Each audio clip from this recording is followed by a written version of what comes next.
The alien court was unlike anything Jae-min had ever seen. It stretched endlessly, its walls shimmering with colors that seemed alive, shifting between hues of blue, green, and gold. The air smelled faintly metallic, tinged with something sweet, yet unfamiliar. Above him, a dome-like ceiling pulsed softly, as if breathing. Strange beings filled the hall, some tall and slender with skin like polished stone, others short and round with glowing eyes that flickered like fireflies. They all wore elaborate garments that sparkled and shifted, making Jae-min feel even more out of place. Jae-min stood at the center of the room, dressed in a plain black suit. He had chosen it carefully, wanting to look respectful but not overdo it. Now, he regretted his decision. Compared to the dazzling outfits around him, his suit looked dull, almost laughable, and he could hear whispers from the crowd, sharp and mocking. Words like primitive, weak, and pathetic floated toward him. Though he couldn't understand their language, their tone said enough. Beside him stood HFY-Novalore, the princess he had come to marry. She was beautiful, her silver hair flowing down her back like liquid moonlight. Her gown shimmered with embedded crystals that caught the light, making her seem otherworldly. Yet, despite her regal appearance, there was kindness in her eyes when she glanced at him. She gave him a small smile, trying to reassure him, but Jae-min noticed how tense her hands were as they clasped together. At the far end of the hall sat Queen Eunji, Hye-won's mother. She was an imposing figure, her throne carved from what looked like solid crystal. Her long robes trailed behind her, shimmering with patterns that moved like waves. Her expression was cold, her lips pressed into a thin line. Beside her stood Dong-hyun, her advisor, a wiry man with sharp features and a calculating gaze. He leaned close to whisper something in the queen's ear, and she nodded slightly before turning her attention back to Jae-min. A loud gong echoed through the hall, silencing the murmurs.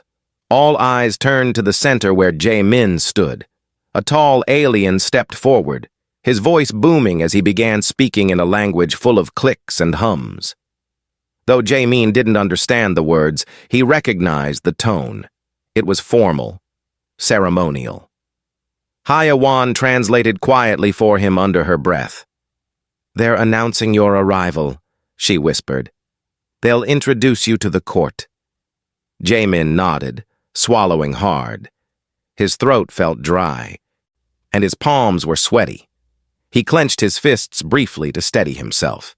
As the announcement ended, the crowd erupted into laughter. Some pointed at his suit, others mimicked his stance, exaggerating it to make him look clumsy. Even the children giggled, tugging at their parents' sleeves as they stared at him. Hye-won winced but said nothing. She knew better than to speak up here. Instead, she took a step closer to Jae-min, subtly aligning herself with him. It was a small gesture, but it meant everything to him. He straightened his back, refusing to let their mockery break him. When the laughter died down, another alien approached. This one carried a tray holding a strange object, a glowing orb that pulsed rhythmically. He held it out to Jae-min, waiting expectantly. Unsure of what to do, Jae-min hesitated, and glancing at HFY-Novalore for guidance. "It's a test," she explained quickly. "You need to touch it. If you're worthy, it will glow brighter." Jae-min reached out cautiously, his fingers brushing against the orb. For a moment, nothing happened. Then, slowly, the orb began to shine brighter, its light spreading until it illuminated the entire hall. Gasps rippled through the crowd. Even Queen Eunji raised an eyebrow, clearly surprised. "He passed," HFY-Novalore murmured, relief evident in her voice. But the queen wasn't finished. She rose from her throne, her movements graceful yet commanding. She descended the steps leading to the dais, stopping just a few feet away from Jae-min. Her piercing gaze locked onto his, and for a moment he felt as though she could see right through him. "You may have passed this trivial test," she said, her voice icy and clear. but do not think this makes you worthy of my daughter or our people." Her words hung heavy in the air. The crowd murmured again, some nodding in agreement, others sneering openly.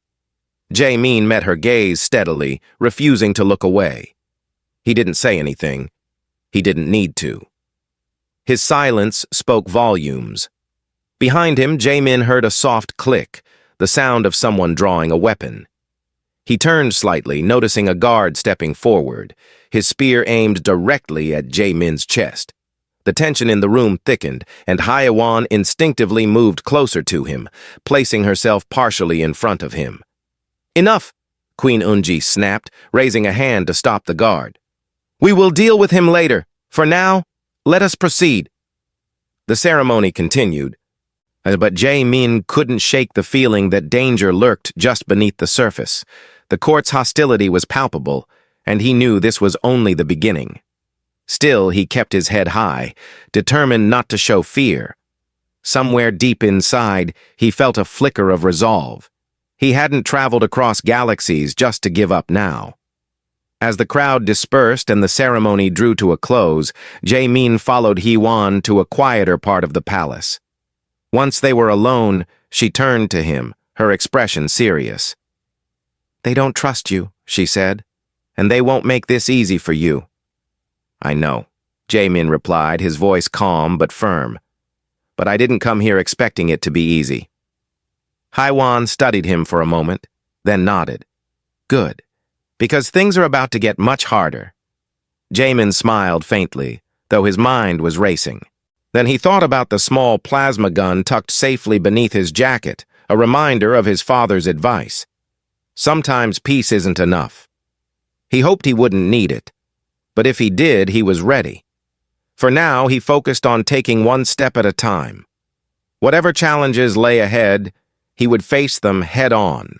After all, he hadn't come this far to let anyone or anything stand in his way. The next morning, Jae-min woke up early. The alien palace was quiet, its halls dimly lit by soft glowing orbs embedded in the walls. He had been given a small room to stay in, a stark contrast to the grandeur of the court. The space was plain, with smooth metallic floors and walls that shimmered faintly. A single bed stood in the corner, and a table held a tray of food he hadn't touched yet. Alien fruits and strange pastries lay untouched, and their unfamiliar scents making him hesitant to try them. Jae-min sat on the edge of the bed, staring at his hands. His mind raced with thoughts of the previous day, the mocking laughter, the queen's cold words, and the guard's spear pointed at him. He clenched his fists briefly, then relaxed them. He couldn't afford to lose focus now. Today was the first trial, and he needed to be ready. A knock on the door interrupted his thoughts. Hye-won entered, her silver hair tied back neatly. She wore simpler clothing today, a flowing robe that shimmered faintly, but wasn't as elaborate as her gown from the ceremony. Her expression was serious, but there was warmth in her eyes when she looked at him. "Good morning," she said softly. "Are you ready?" "As ready as I'll ever be," Jae-min replied, forcing a smile. "But what exactly happens during these trials?" Hye-won hesitated before answering. "There are 3 trials: strength, intelligence, and loyalty. Each one tests a different quality the court values. Passing all 3 is rare." She paused, then added, "But it's not impossible." Jae-min nodded. "Then let's get started." They walked together through the palace corridors until they reached a large chamber. The room was circular, its floor made of polished black stone that reflected light like a mirror. In the center stood another alien, tall and muscular, with skin that gleamed like bronze. His eyes narrowed as he saw Jae-min approach. This was Kang-soo, the rival suitor Hye-won had mentioned earlier. Kang-soo sneered at Jae-min. "You think you can compete with me? Look at you. You're barely more than a child." Jae-min ignored the insult, focusing instead on the task ahead. Queen Eunji entered the chamber, followed by several guards. She took her seat at the edge of the room. her expression unreadable. Dong-hyun stood beside her, watching intently. "The first trial begins now," Queen Eun-ji announced. "Prove your strength." With that, Kang-soo stepped forward, cracking his knuckles. He moved toward Jae-min, his movements confident and deliberate.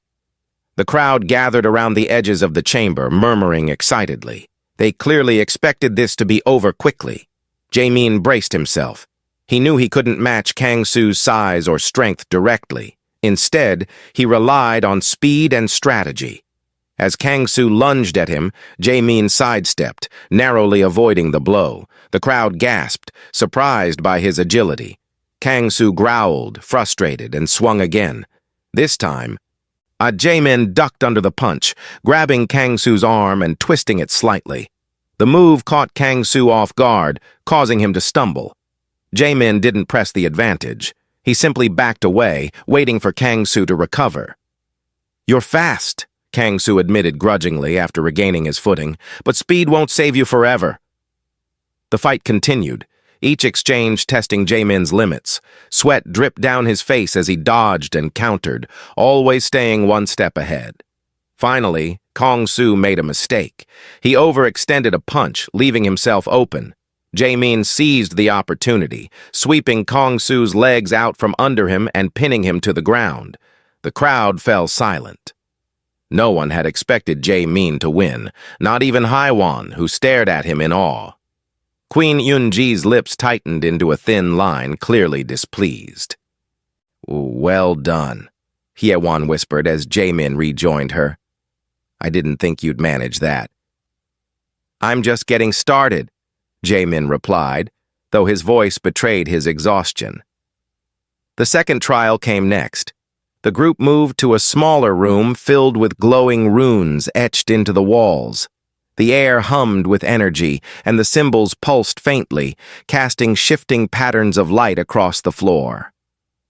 "This is a puzzle," Hye-won explained. "You must decipher the runes to unlock the door at the far end of the room. It requires logic and understanding of patterns."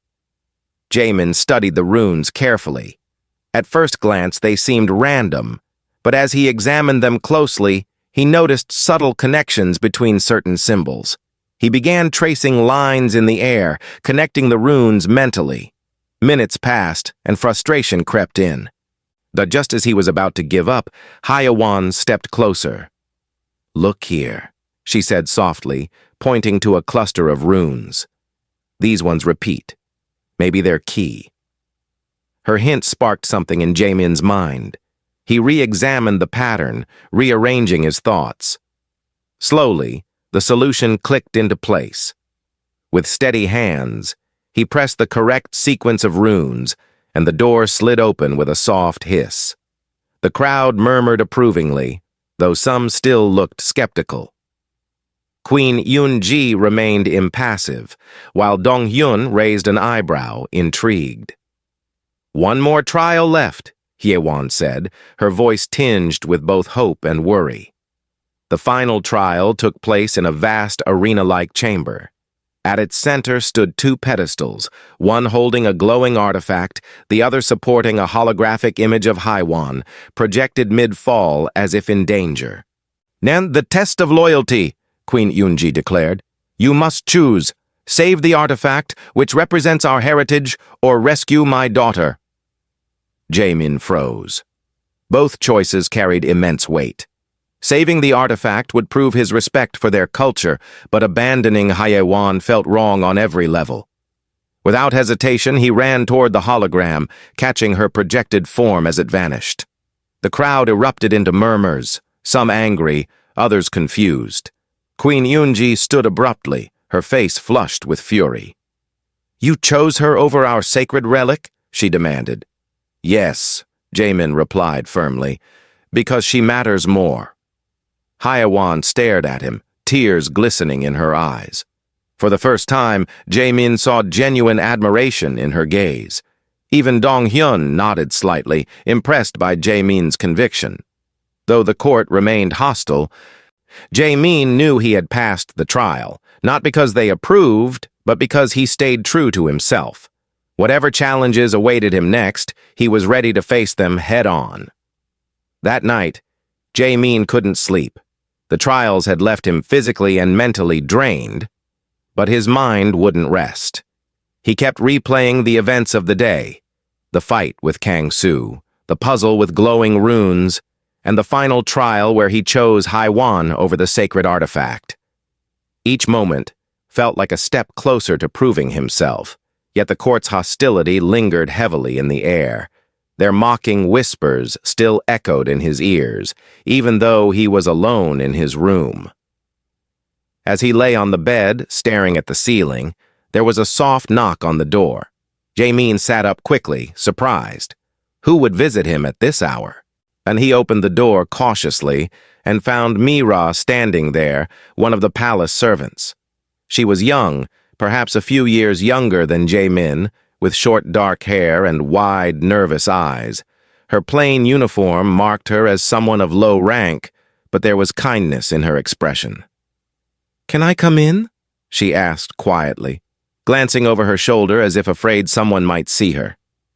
Jae-min stepped aside, letting her enter. "What is it?" he asked, closing the door behind her. Mira hesitated before speaking. "I heard about what happened today," she began. "The court isn't happy with you.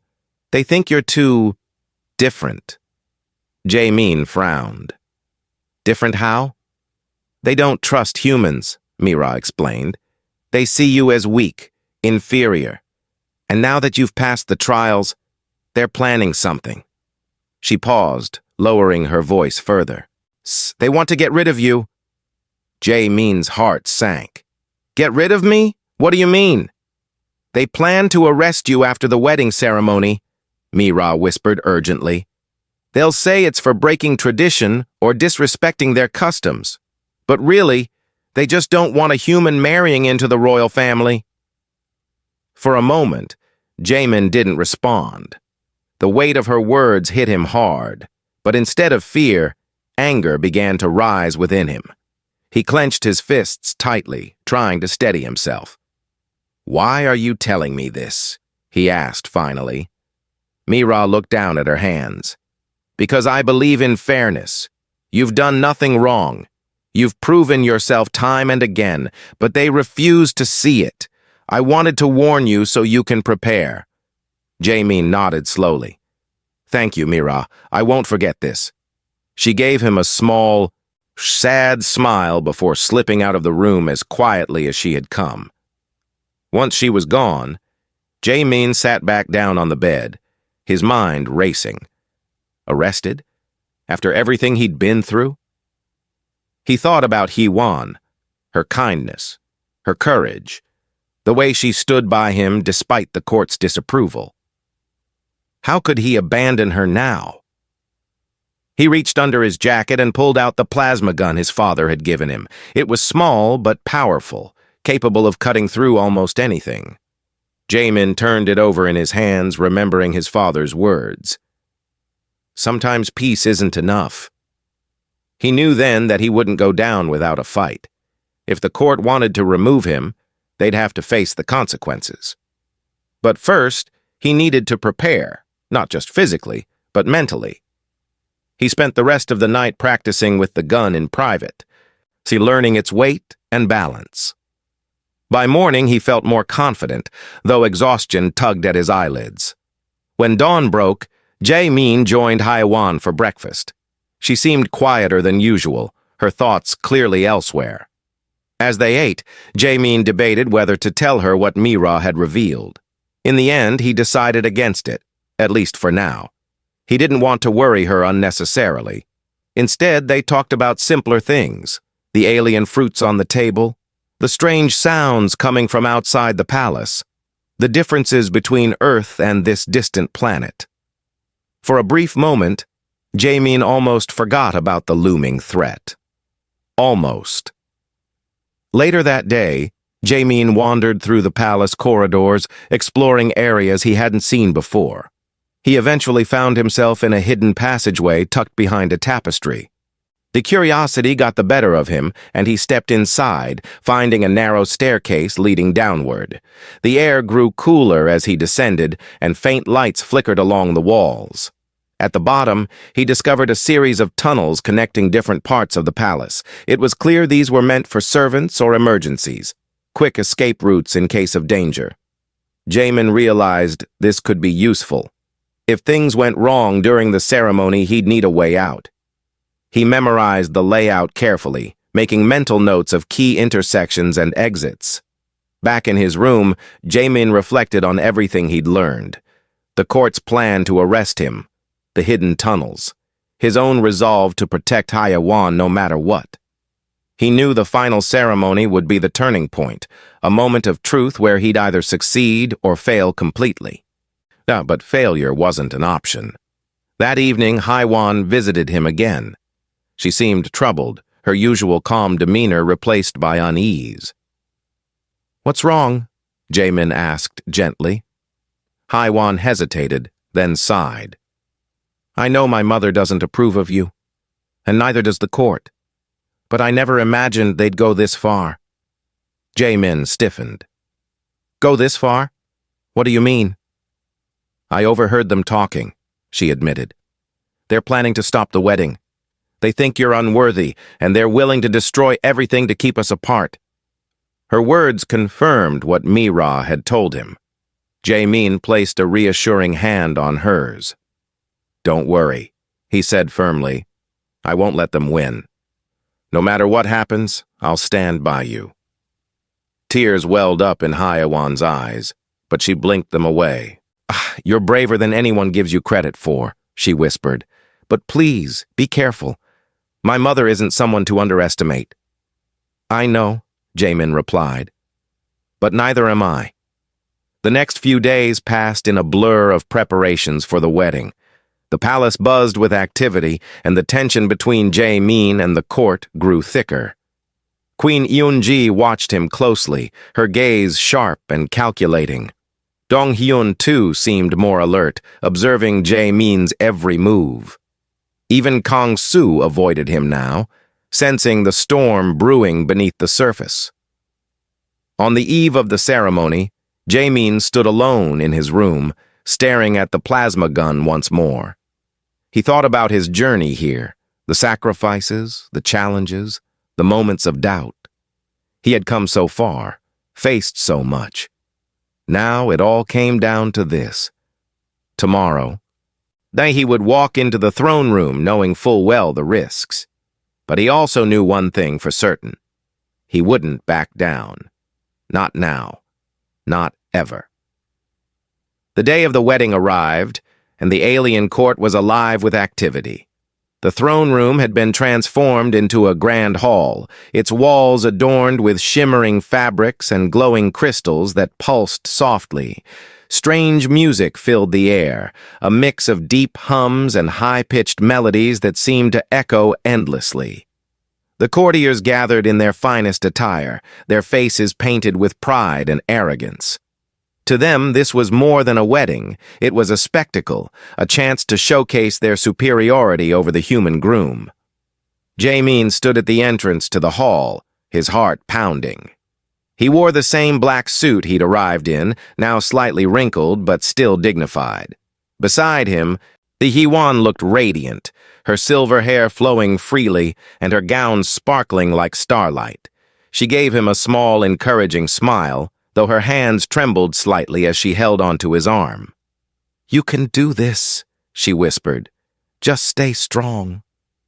Jamin nodded, drawing strength from her words.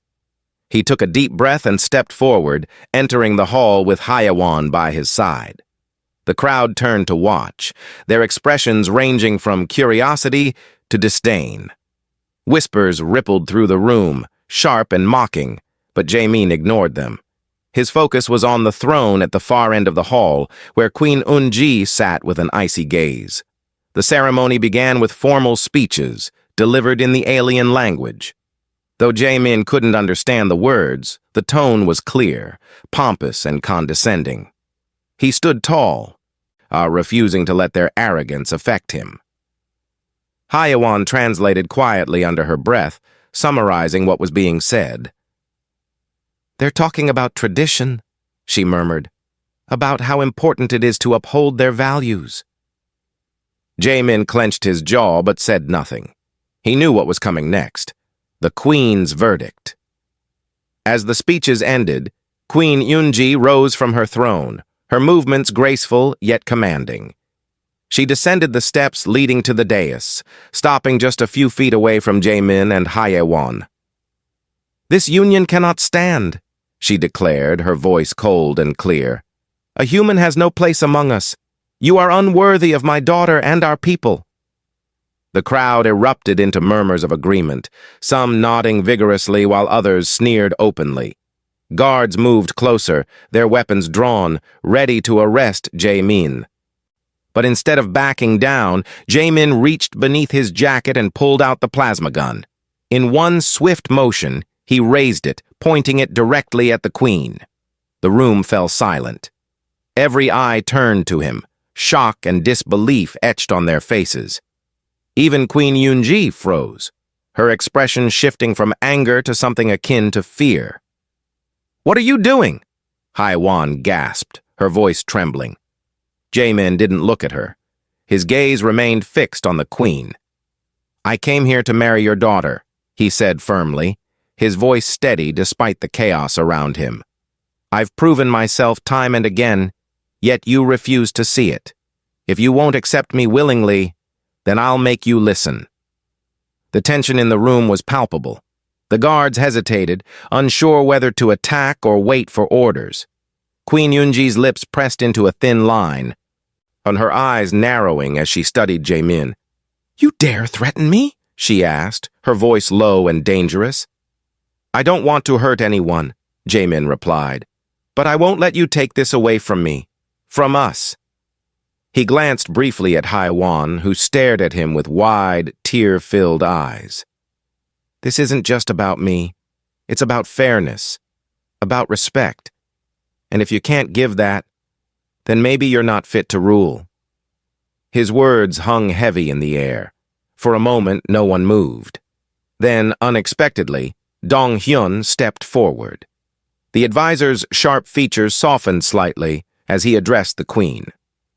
"Your Majesty," he said calmly, "perhaps we should reconsider.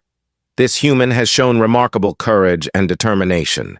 Is that not a quality worth valuing?" Queen Yunji glared at him, clearly displeased by his intervention. But before she could respond, another voice spoke up, a courtier who had previously mocked Jaemin. "He's right," the courtier admitted reluctantly. "We've judged him unfairly. Maybe it's time we changed." One by one, others began to agree, their voices hesitant but sincere. The tide was turning, and even Queen Yunji couldn't ignore it. She lowered her gaze, her shoulders sagging slightly as if admitting defeat. "Very well," she said finally, her voice heavy with resignation.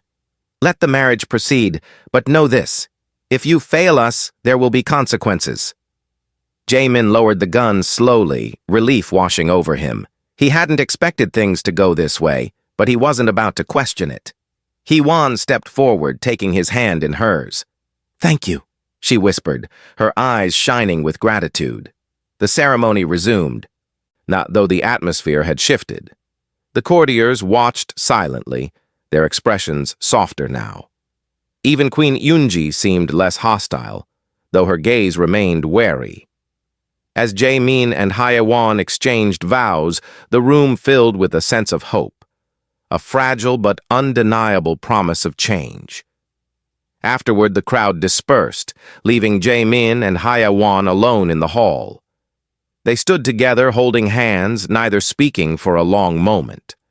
Finally, Hyawan broke the silence. "You were incredible," she said softly. "I've never seen anyone stand up to my mother like that." Jaemin smiled faintly. "I didn't have a choice. I couldn't let them take you away from me." Hyawan leaned her head against his shoulder, closing her eyes. "You've given me so much courage," she murmured. I think we can really make this work." Jaemin nodded, pulling her closer. We will. Together. Though the road ahead would be challenging, he knew they could face it as long as they stood side by side. For the first time since arriving on this distant planet, Jaemin felt a glimmer of peace, a quiet certainty that he belonged here, not because of the court's approval, but because of the bond he shared with Haiwan. As they walked out of the hall hand in hand, Jaemin realized something important. Raising his gun hadn't just been an act of defiance, it had been a declaration that humans weren't weak or inferior, but capable of standing toe-to-toe with anyone, anywhere. And in that moment he knew he had truly earned his place among the stars. The days following the wedding passed quickly, though they were far from peaceful. The alien court was still divided. Some accepted Jaemin as Haiwan's husband, while others remained hostile, their prejudice lingering like a shadow. Despite this, life in the palace began to settle into a new rhythm. Jaemin and Haiwan worked together to bridge the gap between humans and aliens, proving through their actions that unity was possible. Jaemin spent his mornings exploring the palace, learning more about its hidden passages and secret rooms. He discovered libraries filled with ancient texts, gardens where strange plants glowed softly at night, and chambers where holographic projections told stories of the planet's history. Each discovery deepened his understanding of the culture he had married into, and he shared what he learned with Haiwan, who listened eagerly. "You're teaching me things I never knew," she said one evening as they sat together in the garden. "Even though you're human, you see our world differently." "I'm just trying to understand it," Jaemin replied with a smile, "and maybe help others understand me too." Haiwan nodded, her silver hair catching the light of the twin moons above. "You've already done so much. People are starting to change their minds about you." Jaemin glanced at her, his expression thoughtful. "Not everyone. Some still hate me." "They'll come around," Haiwan assured him. "It takes time." Time was something Jaemin was willing to give. Over the weeks, he continued to prove himself, not just to the court, but to the people outside the palace walls. He accompanied Haiwan on visits to nearby villages, on meeting ordinary citizens who had only heard rumors about the human Groom. At first, they were wary, but Jaemin's kindness and humility won them over. He listened to their concerns, offered solutions to their problems, and showed them that he wasn't the threat they had feared. One day, during one of these visits, a young girl approached Jaemin shyly. She held out a small flower, its petals shimmering faintly like stardust. "For you," she said softly, her voice barely above a whisper. Jaemin knelt down to her level, smiling warmly. "Thank you. It's beautiful." The girl beamed, then ran back to her mother, who watched with tears in her eyes. Moments like these reminded Jaemin why he had fought so hard to stay. These people weren't so different from humans. They wanted love, respect, and understanding. And he was determined to give them all three. Back at the palace, Queen Yunji kept her distance, though her disapproval softened slightly over time.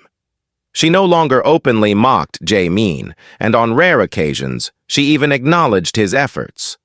Donghyun, however, became an unexpected ally. The advisor often sought Jaemin's opinion on matters of diplomacy and governance, impressed by his practical approach and fresh perspective. "You have a unique way of thinking," Donghyun remarked one afternoon as they reviewed plans for a new trade agreement. "It's refreshing." "Thank you," Jaemin replied. "I'm just doing my best to help." Donghyun smiled faintly. "Your best is more than most would expect." Years passed, and Jaemin and Haiwan grew closer with each passing day. Their bond became a symbol of hope for both humans and aliens alike. And together they ruled wisely, blending traditions from Earth and their new home to create something entirely new. Their children inherited the best of both worlds, human resilience and alien grace, and they grew up learning values of equality and mutual respect. On a quiet evening many years later, Jamin stood on a balcony overlooking the palace grounds. The air was cool, carrying the scent of blooming flowers. Behind him, HFY-Novalore joined him, wrapping her arms around his waist. "What are you thinking about?" she asked softly. Jamin looked at her, his expression thoughtful. "I was thinking about how far we've come. When I first arrived here, I didn't know if I belonged. But now—" He paused, gesturing to the glowing city below. "Now I can't imagine being anywhere else." HFY-Novalore rested her head against his shoulder. You belong here. With me. With our family. You've earned it." Jamin smiled, pulling her closer. "We've earned it. Together." As they stood there, watching the stars twinkle in the vast sky, Jamin reflected on his journey. From the moment he stepped onto this alien planet, he had faced challenges that tested his strength, intelligence, and loyalty. He had been mocked, underestimated, and threatened. But he had never given up. Raising his gun in defiance hadn't just been an act of rebellion. It had been a declaration of humanity's place among the stars. And now, as he looked at the life he had built with HFY-Novalore, he knew it had all been worth it. The alien court had once mocked the human Groom, but now they respected him. Not because he forced them to, but because he showed them that courage and determination could overcome even the deepest prejudices. In doing so, he had not only changed their minds, he had changed their hearts.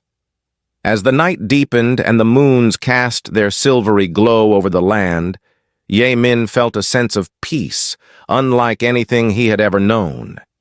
He wasn't just a human anymore. He was part of something greater, a bridge between two worlds, united by love and understanding. And in that moment, he knew he had truly found his place among the stars.